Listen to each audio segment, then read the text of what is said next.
Committee hearing on public transport modernization.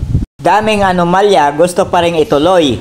Bilyon na palang nagastos ng ating gobyerno dito na pera ng taong bayan. 2.5 million kada isa. Saan naman kukuha ng pambayad doon yung operator o yung driver? Kahit anong computation ang gawin ninyo para mabayaran yung buwan ng hulog sa isang PUV na 2.53 million ang halaga.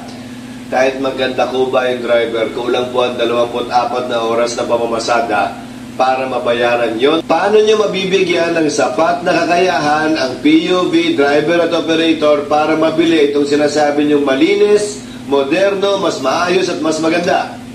Hanggat hindi po sapat ang financing, kahit anong puwersa nyo na magkooperatiba yan, para lamang makabili ng mga sinusubo ninyong galing China at galing Russia, hindi po talaga uubre. Ambassador natin, pati po ako bilang Senate President ngayon, yung ibang mga senador natin at kongresista, ang pinapamigay po ay yung simbolo pa rin ng jeepney hanggang ngayon dahil parte na ito ng kultura at kasaysayan ng ating bansa.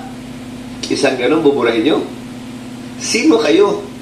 At sino nagsabing may kapangyarihan kayo burahin nyo ng ganun-ganun na lamang? Reduce Administration, Mr. Senate President Escudero. Mga opisyal ng LTFRB, DOTR, Kooperatiba, LTO na nagpasimula ng programang ito. Mga walang iya.